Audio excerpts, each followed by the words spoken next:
તો રાજ્યમાં બાળભક્ષી ચાંદીપુરા કાળો કહેર વર્તાવી રહ્યો છે। શંકાસ્પદ વાયરસથી ટપોટપ બાળકોના મોત થઈ રહ્યા છે, ત્યારે સુરેન્દ્રનગરના વધુ એક બાળકનું મોત નીપજ્યું છે। વઢવાણ તાલુકાના વસ્તડી ગામના 10 વર્ષીય બાળકનું રાજકોટમાં સારવાર દરમિયાન મોત થયું, જેને લઈને સુરેન્દ્રનગર આરોગ્ય વિભાગની ટીમમાં દોડધામ મચી છે। હાલ આરોગ્ય વિભાગની ટીમ દ્વારા સમગ્ર વસ્તડી ગામમાં સર્વે તેમજ દવા છંટકાવ સહિતની કામગીરી હાથ ધરવામાં આવી છે, જેમાં આરોગ્ય વિભાગની અલગ અલગ 35 ટીમો દ્વારા ખાસ કરીને આંગણવાડી અને શાળાઓમાં દવા છંટકાવ તેમજ બાળકોના આરોગ્યની પણ તપાસ કરવામાં આવી રહી છે, ત્યારે સરકાર હજુ પણ ઊંઘતી હોય તેવું લાગી રહ્યું છે। ચાંદીપુરમ વાયરસનો એક કેસ જોવા મળ્યો હતો।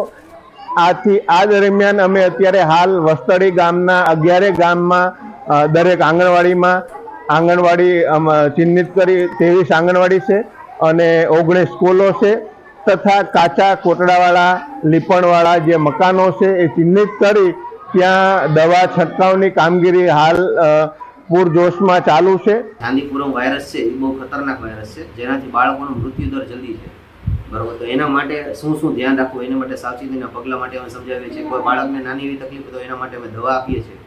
પછી અત્યારે સ્કૂલ, આંગણવાડી, કાચા મકાનો ત્યાં અત્યારે દવાનો છંટકાવ ચાલુ છે। પછી મેલેથિયન દવાનો છંટકાવ ચાલુ છે અને IRSની કામગીરી પણ ચાલુ છે। તો રાજ્યમાં ચોમાસાની સિઝનમાં રોગચાળાએ માથું ચક્યું છે। શહેરોથી લઈને ગામે ગામ રોગચાળો વકર્યો છે, તેવામાં આણંદ જિલ્લામાં પણ કંઈક આવી જ સ્થિતિ છે, જ્યાં ઝાડા ઉલટી, મલેરિયા અને ડેન્ગ્યુના કેસો ચિંતાજનક રીતે વધી રહ્યા છે। સમગ્ર જિલ્લામાં સરેરાશ 40થી 50 કેસો ઝાડા ઉલટીના નોંધાયા છે, જ્યારે મલેરિયાના 5 કેસો અને ડેન્ગ્યુના 16 કેસો નોંધાયા છે। સિવિલ હોસ્પિટલમાં દર્દીઓની લાંબી કતારો જોવા મળી રહી છે, તો ચાંદીપુરા વાયરસનો કેસ નોંધાતા આરોગ્ય તંત્ર દોડતું થયું છે।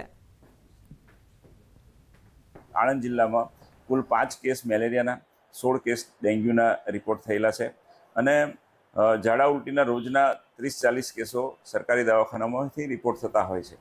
એટલે અત્યારે અમારી નાગરિકોને એક જ અપીલ છે કે ચોમાસા દરમિયાન પીવાનું પાણી ઉકાળીને પીવામાં આવે અથવા તો ક્લોરિનેશનવાળું કરીને પીવામાં આવે। તો હવામાન નિષ્ણાંત અંબાલાલ પટેલની મોટી આગાહી। આજે અનેક ભાગોમાં સાર્વત્રિક વરસાદની સંભાવના। આવતીકાલે કેટલાક ભાગોમાં 7 ઇંચ સુધીનો વરસાદ વરસશે।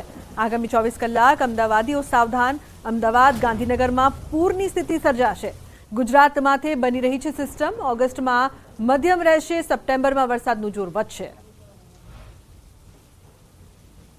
ઓગસ્ટ મહિનો ખેડૂતો માટે જોવા જઈએ તો લગભગ ઘણા ભાગોમાં વરાપ થવાની સ્થિતિમાં હતી, ત્યાં હવે વરાપ થવાની સ્થિતિ રહેશે નહીં, કારણ કે આજે શનિવારે સવારે વરસાદ થયો છે, એટલે લગભગ આજ સાંજ સુધીમાં રાજ્યના ઘણા ભાગોમાં સાર્વત્રિક વરસાદ થવાની શક્યતા રહેશે, જેમાં અમદાવાદ, ગાંધીનગરના ભાગોમાં પણ વરસાદ થવાની શક્યતા રહેશે।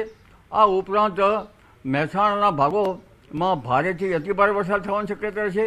કોઈ ભાગોમાં તારીખ 4 આવતીકાલ સુધીમાં 7 ઇંચ જેવો વરસાદ થવાની શક્યતા છે। ત્યાં કે ત્યાં એક સિસ્ટમ બની રહી છે અને આ સિસ્ટમ જે છે આગામી 5મી તારીખ સુધીમાં ગુજરાતની તરબોળ કરશે, જેમાં અમદાવાદ, ગાંધીનગરના ભાગોમાં આજ સાંજ સુધીમાં હળવા ભારે વરસાદી ઝાપટા આવી શકે છે અને 24 કલાક સુધીમાં તો લગભગ અમદાવાદના નીચાણવાળા ભાગોમાં ભારે વરસાદી ઝાપટાથી પાણીનો જળભરાવ સ્થિતિ ઊભી થઈ શકે છે। ગાંધીનગરમાં પણ લગભગ હળવા ભારે વરસાદી ઝાપટાથી જળભરાવની સ્થિતિ ઊભી થઈ શકે છે। તો બંગાળ ઉપસાગરનું હવાનું દબાણ ભારે થશે। ગુજરાતમાં ચોમાસું 106% વરસાદ। દેશમાં ચોમાસું હજુ નબળું રહેશે। 17 ઓગસ્ટ પછીનો વરસાદ સારો રહેશે, તો 26 ઓગસ્ટથી વધુ એક સિસ્ટમ બનશે। સિસ્ટમ ડીપ ડિપ્રેશનમાં પરિવર્તિત થશે। 26 ઓગસ્ટ બાદ ગુજરાતમાં ફરી વરસાદનો રાઉન્ડ શરૂ થશે। 17મી પછી જે વરસાદ થશે એ મઘા નક્ષત્રનું પાણી સારું હશે। આ ઉપરાંત તારીખ 26મી ઓગસ્ટથી એક સિસ્ટમ બનશે અને આ સિસ્ટમ જે છે એ ડીપ ડિપ્રેશનમાં ડિપ્રેશન સુધી જઈ શકે અને જેના લીધે આ સિસ્ટમના કારણે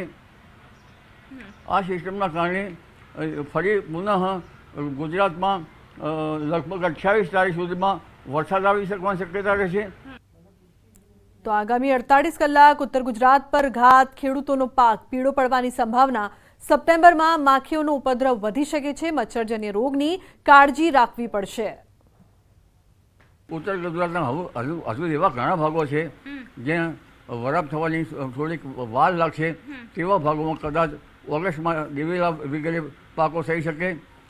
અને ખેડૂતોએ અત્યારે હાલ એ ધ્યાનમાં રાખવાની જરૂર છે કે આશ્લેષા નક્ષત્ર જે છે એનું પાણી જોરાવળવો છે અને ભારેખમ મેઘ અત્યારે આશ્લેષા નક્ષત્રમાં આવવાનો છે આગામી 48 કલાકમાં. એટલે આ નક્ષત્રમાં ભીનામાં આંતરખેડ કૃષિ કાર્યો કરવા સારા નહીંતર પાક પીળો પડી જવાની શક્યતા રહેશે. સમાચારનો પ્રવાહ યથાવત રહેશે. હાલ રોકાશું એક બ્રેક માટે. આપ જોતા રહો news 18 Gujarati.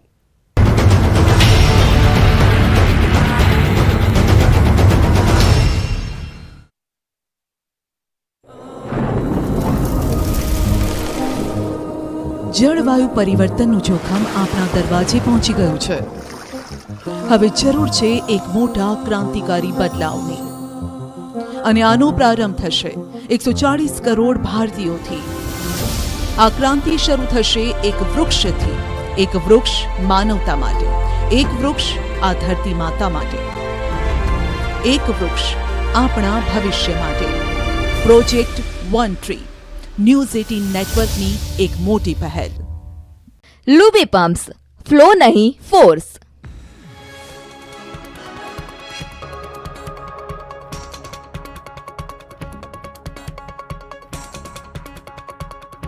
Lubi pumps, flow નહીં ફોર્સ. ને નિરણની વ્યવસ્થા કરે છે. એમ બબુલ જીવો માટે પણ એવી વ્યવસ્થા થાય છે. એ વધોની મહેનતથી સીસીટીવી કેમેરાનું બધું આયોજન ચાલે જ છે. ભોજનાલયનું પણ વધુ છે દાદા વહીવટનું ચાલે. ગામમાં બધી ટોટલી સુવિધા છે જ તે અને બધાને રહેવાની મજા જ આવે. અને કોઈ પણ કાંઈક કાર્ય એવું હોય તો વધુ છે દાદાને કહેવી એટલે પતી જાય.